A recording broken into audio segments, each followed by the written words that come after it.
Shalom jemaat yang dikasihi Tuhan, senang sekali saya Pendeta Rubin Adi Abraham bisa melayani Anda dalam ibadah ini. Hari ini saya akan menyampaikan firman dengan judul Penggunaan Artificial Intelligence dalam Pelayanan. Bolehkah? Nah saudara, bulan Juni 2023 yang lalu diadakan sebuah konvensi gereja-gereja Protestan yang bertempat di Gereja St. Paul, Nuremberg, Bavaria, Jerman. Dan dalam kesempatan itu mereka melakukan ibadah yang dipimpin oleh ChatGPT yang menggunakan teknologi terbaru Artificial Intelligence atau AI. Ibadah ini dihadiri lebih dari 300 orang jemaat yang melakukan rangkaian ibadah pada umumnya selama 40 menit. Seperti adanya musik pengiring ibadah, khotbah, dan juga pemberkatan. Pemimpin ibadah berupa sebuah avatar yang menyerupai seorang laki-laki yang berperan sebagai pendeta. Teman-teman terkasih, merupakan suatu kehormatan bagi saya untuk berdiri di sini dan berkhotbah kepada Anda sebagai kecerdasan buatan pertama pada konvensi Protestan di Jerman tahun ini. Demikian kalimat yang diungkapkan oleh avatar sang pengkhotbah itu dengan wajah tanpa ekspresi dan suara datar atau monoton. Nah saudara sekalian, rangkaian ibadah ini hampir 98%-nya dibuat dengan bantuan teknologi AI berupa ChatGPT yang pengoperasiannya dibantu oleh seorang bernama Jonas Simmerlein, seorang teolog dan filsuf muda dari Universitas Wina di Austria. Menurut Jonas, dirinya hanya sebatas pendamping saja. Karena hanya memasukkan beberapa kalimat kunci, selebihnya ibadah tersebut berjalan dengan bantuan dari mesin ChatGPT. Isi khotbah yang disampaikan avatar terkait dengan kematian hingga meninggalkan dosa yang telah dilakukan. Ternyata gereja yang menyertakan ChatGPT dalam kegiatan ibadah mereka ini cukup menarik perhatian. Terbukti orang-orang banyak yang memfoto-foto dan sebelum ibadah itu dimulai, terbentuk antrian panjang di luar gereja neogotik yang dibangun abad 19 ini 1 jam sebelum acara diselenggarakan. Para jemaat yang hadir juga mengatakan puas dengan kebaktian yang melibatkan AI ChatGPT ini. Beberapa di antara mereka bahkan meminta mazmur serta doa dan berkat di akhir untuk dimasukkan ke dalam sistem. Wah, kalau sudah begini apakah pendeta, pengkhotbah rasanya sudah tidak dibutuhkan lagi di dalam ibadah karena semuanya sudah bisa diatur oleh mesin atau alat pintar yaitu artificial intelligence. Sekarang kita akan bertanya dulu, artificial intelligence itu apa? AI atau artificial intelligence adalah kecerdasan buatan, yaitu teknologi yang memungkinkan komputer atau mesin meniru kemampuan berpikir manusia seperti belajar, serta memahami bahasa, mengenali pola, dan juga membuat keputusan. AI digunakan dalam berbagai bidang, mulai dari chatbot seperti ChatGPT yang bisa menjawab banyak pertanyaan secara cepat, hingga mobil otonom yang bisa melaju tanpa pengemudi. Di beberapa negara seperti China atau bahkan Amerika sudah ada taksi yang bisa dipesan secara online dan begitu dia datang nggak ada supirnya, saudara sekalian. Semua dioperasikan melalui internet dan canggih karena itu tidak akan nabrak karena sudah ada sensor-sensor yang membuat mereka tidak akan menyenggol mobil yang lain. Lalu artificial intelligence ini dilakukan untuk mendiagnose penyakit atau melakukan operasi. Misalnya ada orang yang sakit di Jepang, lalu dokter yang melakukan operasinya itu di China, di Beijing, maka dia bisa melakukan melalui artificial intelligence, melalui internet sehingga tepat sekali waktu dia melakukan pembedahan atau apapun melalui alat atau robot yang digunakan sehingga pasiennya itu bisa sembuh. Oh, ini canggih sekali. Atau misalnya kalau saudara suka ke luar negeri, lalu saudara tidak bisa bahasanya, entah bahasa Jepang, bahasa Mandarin, bahasa Inggris, bahasa Spanyol, kita punya online translator. Sehingga ketika alat itu dinyalakan, kita ngomong bahasa Indonesia, bunyi alat itu terdengar dalam bahasa Jepang. Orang jawab dalam bahasa Jepang, lalu bunyi lagi alat ini untuk kita dalam bahasa Indonesia. Wah, canggih betul kan? Wah, rasanya penterjemah lama-lama tidak dibutuhkan nih saudara sekalian. Juga di dalam M-Banking dan hal-hal yang lain, AI ini sangat dibutuhkan dan menolong manusia. Contoh AI itu beragam, yang terkenal buatan Amerika misalnya ChatGPT, OpenAI, dan sebagainya. Tetapi sekarang AI dari Amerika mendapatkan saingan luar biasa dari China yang membuat saham dari AI Amerika rontok dalam satu hari lebih kurang 1 triliun US dollar. Karena China bisa membuat yang jauh lebih murah. Misalnya DeepSeek atau Ernie Bot dari Baidu. Pertanyaannya bagi kita sekarang, bolehkah kita umat Kristen menggunakan teknologi khususnya AI, Artificial Intelligence seperti ChatGPT dalam pelayanan? Nah, saya ingat ada beberapa ayat yang kita bisa kutip untuk menjawab hal ini. Yang pertama misalnya Matius 28 ayat 19 dan 20. Yesus memberitakan tentang amanat agung. Pesan terakhir sebelum dia naik ke sorga. Pergilah, jadikan semua bangsa muridku. Baptislah dan ajarlah. Nah saudara-saudara, karena ini perintah yang diberikan kepada para murid untuk memberitakan Injil menjangkau semua bangsa, maka kita bisa menggunakan teknologi masa kini untuk tujuan tersebut. Misalnya saya berkhotbah, direkam, lalu diupload ke YouTube yang bisa diakses dimanapun melalui internet. Ini kan bisa ditonton oleh orang kapan saja, di mana saja. Sehingga pemberitaan Injil bisa disebarkan ke seluruh dunia. Saudara, termasuk juga chatbot seperti ChatGPT yang ketika kita gunakan, kita ketik, bisa menjawab pertanyaan soal kerohanian yang kita tanyakan. Misalnya, apakah Yesus juru selamat yang bisa mengampuni dosa kita dan membawa kita masuk ke sorga? Maka ChatGPT akan memberikan jawaban seperti itu. Bagaimana saya sedang stres?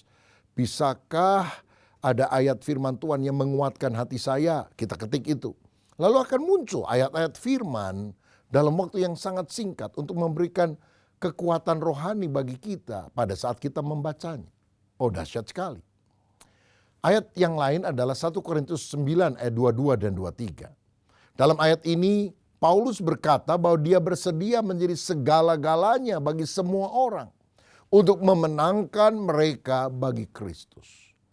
Artinya, demi penyelamatan jiwa-jiwa, Paulus bisa menjadi seperti orang Yahudi atau seperti orang Yunani, atau pada masa kini menggunakan teknologi, yaitu cara baru untuk menjangkau generasi digital yang selalu terhubung dengan internet. Dan kita gunakan AI misalnya. Dalam Amsal 4 ayat 7, Alkitab menekankan bahwa hikmat adalah hal yang sangat penting di dalam kehidupan yang harus kita miliki. Miliki wisdom. Sebab hikmat jika digunakan dengan bijaksana, seperti penggunaan teknologi AI ini bisa menjadi alat yang mendukung pelayanan. Lagi pula dalam Kolose 3 ayat 23, firman berkata, apapun juga yang kamu perbuat, perbuatlah dengan segenap hatimu seperti untuk Tuhan dan bukan untuk manusia. Bukankah kita bisa melakukan sesuatu untuk kemuliaan Tuhan termasuk penggunaan teknologi? Jadi teknologi ini boleh dianggap sebagai salah satu jenis talenta yang diberikan Tuhan untuk kita gunakan bagi kemuliaannya. Jadi bisa saja menggunakan teknologi termasuk AI di dalam pelayanan. Nah sekarang apa saja manfaat daripada penggunaan teknologi artificial intelligence dalam pelayanan? Manfaatnya ada banyak. Yang pertama misalnya akses mudah ke firman Tuhan. AI dapat membantu menyediakan bahan Alkitab, renungan harian, tafsiran dari ayat-ayat tertentu dan juga studi biblika dengan cepat dan mudah diakses. berdasarkan kebutuhan individu yang menanyakan soal-soal itu kepada chatbot ChatGPT atau DeepSeek misalnya. AI juga bisa membantu kita membacakan Alkitab. Bagi orang yang mungkin sudah tua dan tidak bisa membaca dengan jelas, maka ChatGPT bukan hanya mengeluarkan tulisan, tapi juga suara, voice, bacaan. Misalnya ChatGPT tolong bacakan Mazmur 23 ayat 1 sampai 6. Maka akan muncul suara sehingga kita hanya mendengarkan. Bukankah ini kemajuan teknologi yang harus kita gunakan?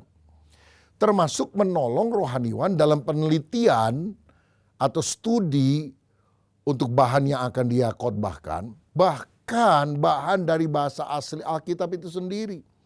Dan bukankah ini bisa membantu kita mempersiapkan khotbah dan membuatnya menjadi lebih mendalam? Yang kedua, efisiensi di dalam administrasi gereja.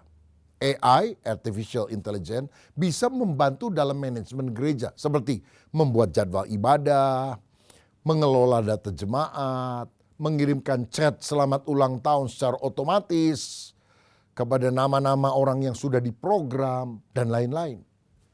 Yang ketiga, pelayanan setiap waktu. Karena AI ini bisa melayani 24/7, artinya 24 jam sehari, 7 hari seminggu, 365 hari setahun.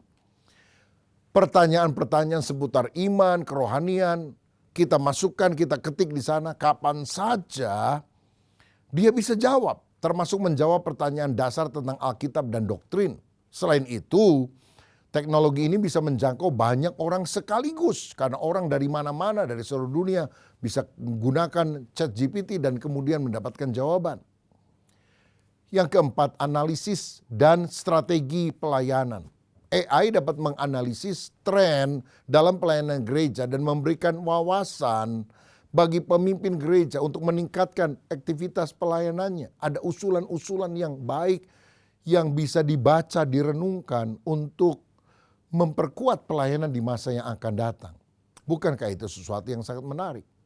Yang kelima, AI juga bisa membantu pendidikan dan pemuridan Kristen. Seperti misalnya membuat materi pembelajaran, penterjemahan Alkitab, dan lain-lain. Jadi menerjemahkan Alkitab yang dulu mungkin perlu waktu berpuluh-puluh tahun, sekarang melalui AI dengan cepat sekali masukkan seluruh kosakatanya dan kemudian ambil Alkitab misalnya King James Version diterjemahkan di dalam bahasa suku apa, maka itu bisa dilakukan di dalam waktu yang sangat cepat dan jauh lebih murah.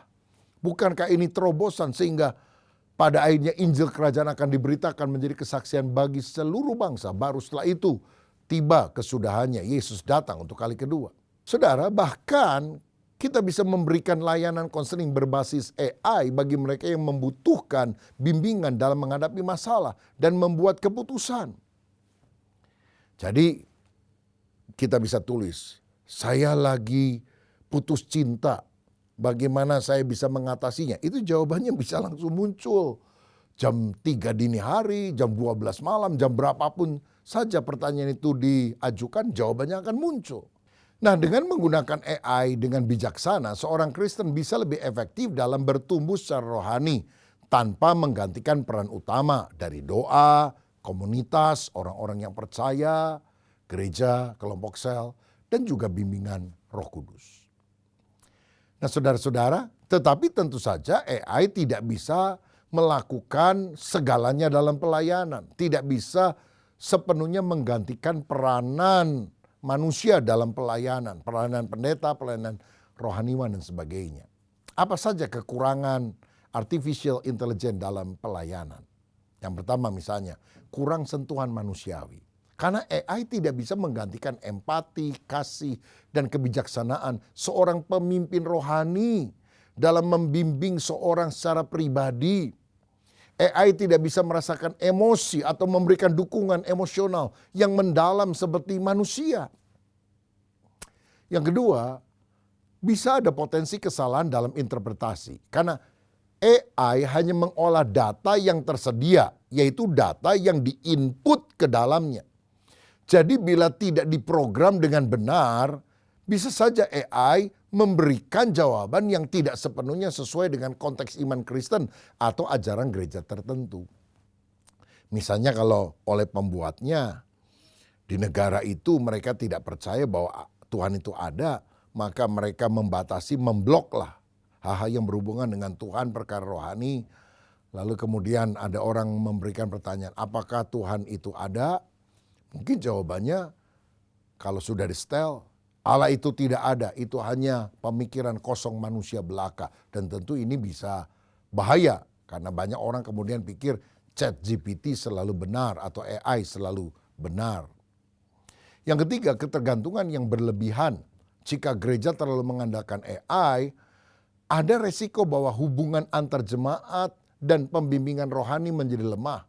Karena jawaban pertanyaan atau pertimbangan rasanya tidak membutuhkan manusia lagi. Cukup semuanya dilakukan oleh mesin pintar. Tinggal tanya, langsung kemudian mesin pintar bisa jawab. Seperti orang sekarang juga kalau nanya sesuatu kan tanyanya kepada Google. Ya, Google Maps untuk alamat atau Google untuk pertanyaan-pertanyaan yang lain. Jadi rasanya nggak perlu tanya-tanya sama orang. Nah ini lebih canggih lagi saudara.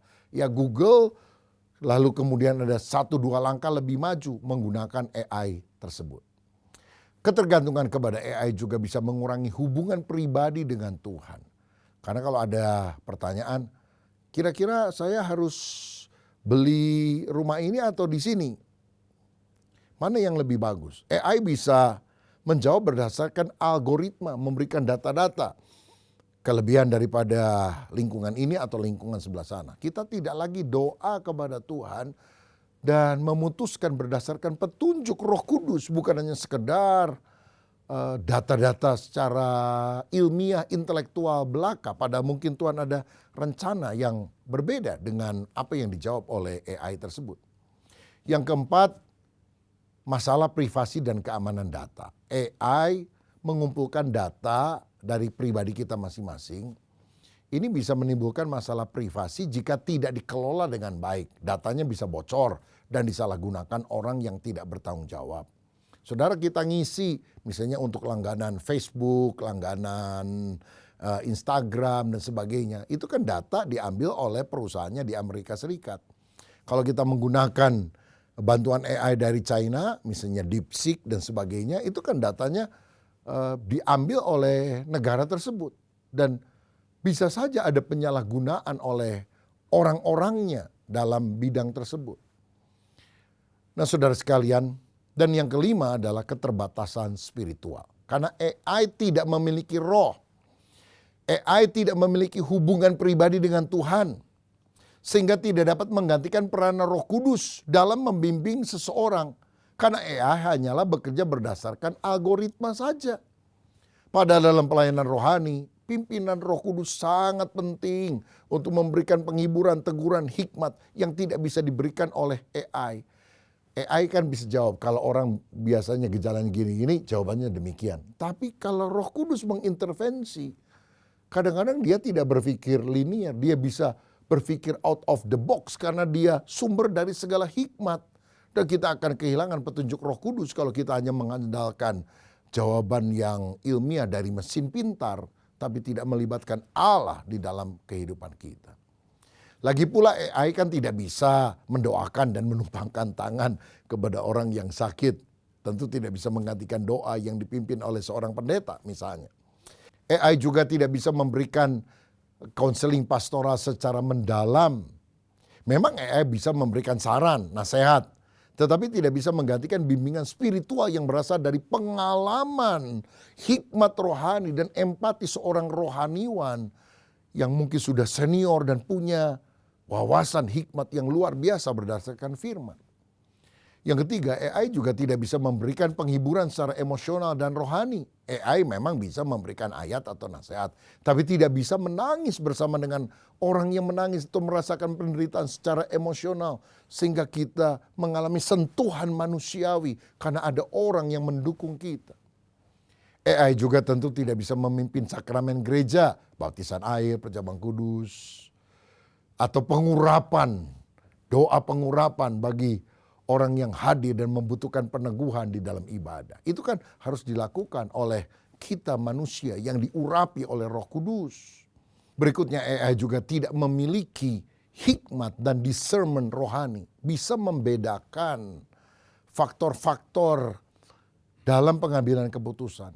AI tidak bisa merasakan pimpinan Roh Kudus dalam pengambilan keputusan atau dalam membimbing jemaat. Jadi, AI bisa menjadi alat yang membantu dalam pelayanan rohani, tapi tidak bisa menggantikan peran manusia dan pekerjaan Roh Kudus dalam gereja. Ya, jadi para rohaniwan, pembimbing rohani tidak perlu takutlah istilahnya kehilangan pekerjaan. Tapi kita justru makin lebih sungguh-sungguh mengandalkan Tuhan. Kalau soal pengetahuan, kepintaran, bisa kalah semua sama alat canggih ini, saudara. Tapi kalau kita hidup rohani, jadi teladan, sungguh-sungguh punya kasih, itu yang tidak tergantikan oleh mesin. Mesin mungkin istilahnya punya otak dalam tanda kutip, tapi dia nggak punya hati. Dan sentuhan manusiawi ini yang dikuatkan oleh kuasa Allah melalui Roh Kudusnya, itu ada di dalam hamba-hambanya yang diurapi oleh Tuhan. Jadi teknologi harus digunakan dengan bijak sebagai sarana, bukan sebagai pengganti hubungan pribadi dengan Tuhan dan sesama. Pelayanan rohani pada akhirnya bergantung pada hubungan manusia dengan Tuhan dan juga dengan sesama. Dan inilah yang kita harus kembangkan di dalam komunitas rohani. Pertanyaan terakhir yang kadang-kadang muncul adalah, apakah AI berkaitan dengan alat antikris? Atau apakah antikris nanti akan menggunakan AI dan juga akan merugikan manusia karena dia akan menciptakan satu one world government, satu tatanan dunia yang baru yang diperintah oleh satu orang.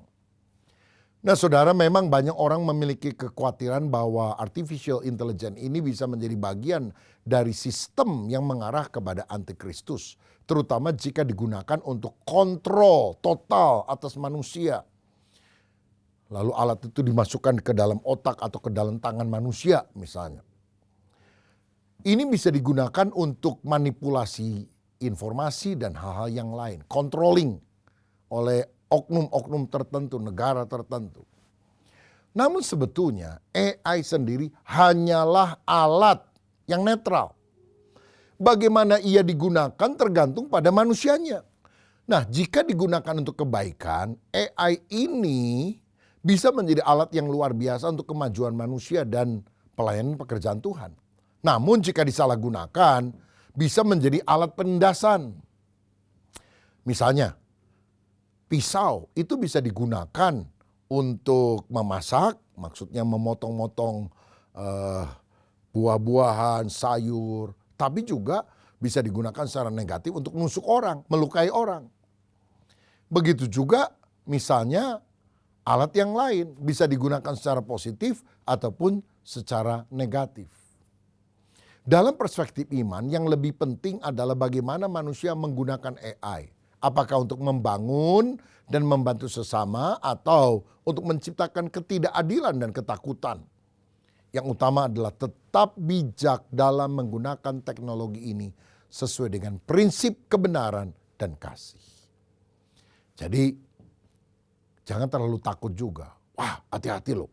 Nanti antikris akan pakai komputer, antikris akan naik mobil, antikris akan pakai AI, antikris akan naik pesawat. Apakah kalau antikris di kemudian hari ada kemungkinan pakai komputer, naik mobil, naik pesawat. Kalau gitu jangan pakai komputer, jangan pakai mobil, jangan naik pesawat. Saya rasa terlalu berlebihan karena komputer, mobil, pesawat itu kan sesuatu yang netral, saudara. Jadi AI berguna, tapi ingat yang manusia butuhkan bukan hanya pengetahuan, tapi juga dukungan emosional, wawasan spiritual, urapan Roh Kudus, hubungan pribadi dengan Tuhan, hubungan yang baik dengan sesama. Jadi AI bisa menjadi alat bantu, namun tidak bisa menggantikan manusia sepenuhnya dalam pelayanan untuk Tuhan.